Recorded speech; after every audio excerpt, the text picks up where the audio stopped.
So foreign exchange को समझने के लिए पहले इसकी डेफिनेशन पे वर्क करते हैं। सबसे पहले काम करते हैं, फॉरेन एक्सचेंज होता क्या है, right? Definition says foreign exchange refers to the process of exchanging one country's currency for another। मतलब फॉरेन एक्सचेंज का मतलब क्या हुआ, एक ऐसा प्रोसेस जिसके अंदर हम एक कंट्री की करेंसी को एक्सचेंज करते हैं दूसरी कंट्री की करेंसी के अंदर। One country, let's say India, India की currency rupees, let's say America, America की करेंसी डॉलर्स, यूएस डॉलर्स को अगर हम एक्सचेंज करते हैं इंडियन रुपीज में, the process is known as foreign exchange. अब ये फॉरेन एक्सचेंज करना क्यों है? बिकॉज इट अनेबल्स मतलब ये प्रोसेस करने में हेल्प करता है इंटरनेशनल ट्रेड को। अगर हमें इंटरनेशनली ट्रेड करना है, कोई सामान खरीदना है, बेचना है, उसके लिए हम लोगों को फॉरेन करेंसी का एक्सचेंज करने बहुत रिक्वायरमेंट है। इसके बाद अगर हमें इन्वेस्टमेंट करनी है किसी कंट्री में, तो उस कंट्री की हमें करेंसी की रिक्वायरमेंट है जिसके अंदर फॉरेन एक्सचेंज रिक्वायर्ड होता है। या ट्रेवलिंग करनी है, बाहर कहीं घूमने जा रहे हैं, या और कोई भी क्रॉस बॉर्डर ट्रांजेक्शन्स हैं, किसी को पैसे भेजने हैं या आपको सैलरी आनी है, वॉट एवर यू नो, इस सब चीज़ों के लिए फॉरेन करेंसी का एक्सचेंज होना बहुत ज़रूरी है। It involves various financial instruments.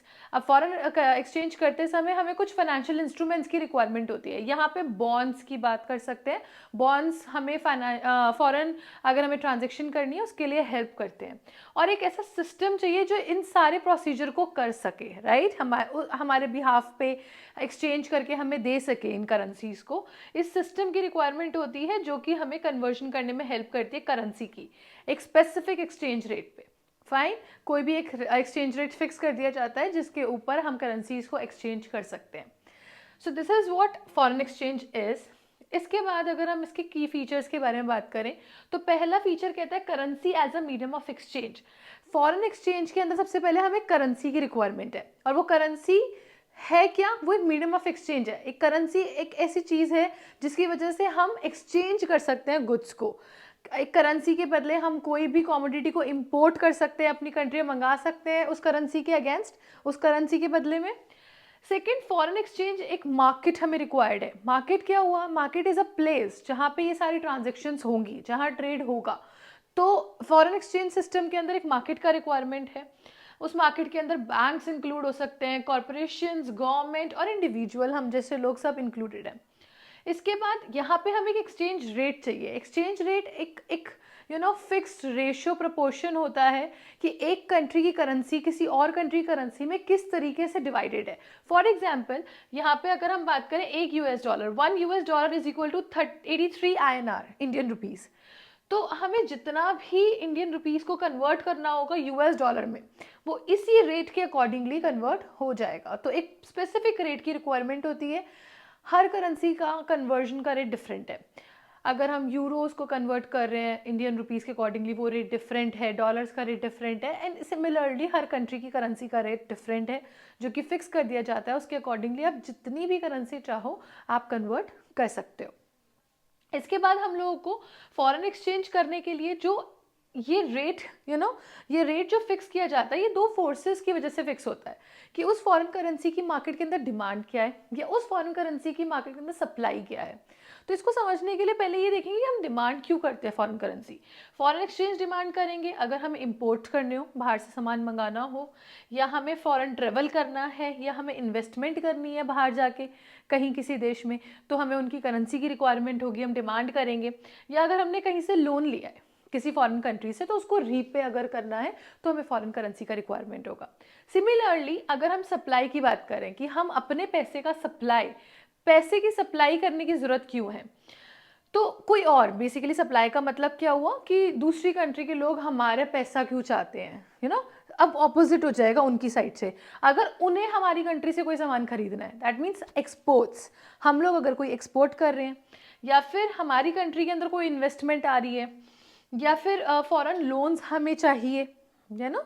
उसके बाद अगर हमें कोई हेल्प, रेमिटेंसेस फ्रॉम अब्रॉड का मतलब क्या हुआ, कोई फॉरेन हेल्प अगर चाहिए, तो ये सब चीज़ों के लिए हमारी करेंसी को हम सप्लाई करेंगे, उन्हें देंगे ताकि वो हमारी करेंसी की टर्म्स के अंदर हमें हेल्प कर सके। ठीक है। अब अगर हम इसके आगे बात करें फॉरेन करेंसी इंपॉर्टेंट क्यों है, क्योंकि अगर foreign currency foreign exchange available होगा तो ही हम इंटरनेशनल ट्रेड कर सकते हैं, सामान को लेके बेच सकते हैं, खरीद सकते हैं, या फिर हमें ग्लोबल इन्वेस्टमेंट्स कर सकते हैं, यानी हम ऑल ओवर वर्ल्ड कहीं पे भी इन्वेस्ट कर सकते हैं, जिससे हमारी इकोनॉमिक ग्रोथ होगी, प्रॉफिट्स आएंगे, कंट्री की ग्रोथ होगी।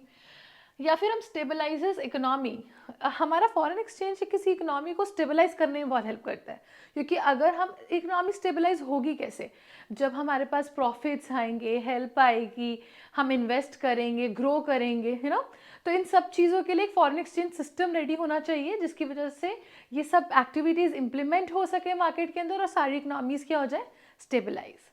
इसके बाद हम देखेंगे कि फॉरेन एक्सचेंज जो सिस्टम है इसका कोई एग्जांपल हम सेटअप करते हैं। जैसे फॉर एग्जांपल कोई एक इंडियन कंपनी है, उसको इंपोर्ट करनी है मशीनरी, ठीक है, फॉरेन से। तो अब उसको पता है वो जो उसकी मशीन है ना वो $1 मिलियन पे है, $1 मिलियन की वो मशीन है। अब अगर उसको $1 मिलियन हमें पे करना है, राइट, तो हमें $1 मिलियन चाहिए होगा।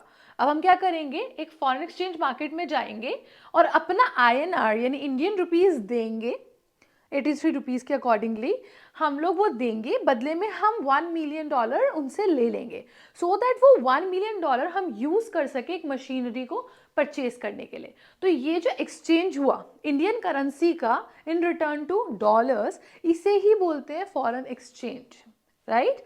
तो ये एग्जाम्पल आई होप बहुत अच्छे से समझा रहा है इस कंसेप्ट को। इसके बाद अगर हम बात करें कि फॉरेन एक्सचेंज जो सिस्टम है, रेट है, वो कितने टाइप्स का है, तो यहाँ पे एक फिक्स एक्सचेंज रेट सिस्टम होता है, जहाँ पे ऑलरेडी सब कुछ फिक्स हो जाएगा, चेंज नहीं कर सकते, फाइन। फ्लोटिंग के अंदर क्या होगा, मार्केट चेंज करेगी, हल्की सी डिमांड बढ़ती है या सप्लाई बढ़ती है, उसकी वजह से रेट फ्लक्चुएट करते हैं, बदलते जाते हैं, ठीक है। एक होता है मैनेज फ्लोटिंग एक्सचेंज रेट, ये एक कॉम्बिनेशन है बेसिकली फिक्स्ड और फ्लोटिंग का। इन सबको डीपली समझने के लिए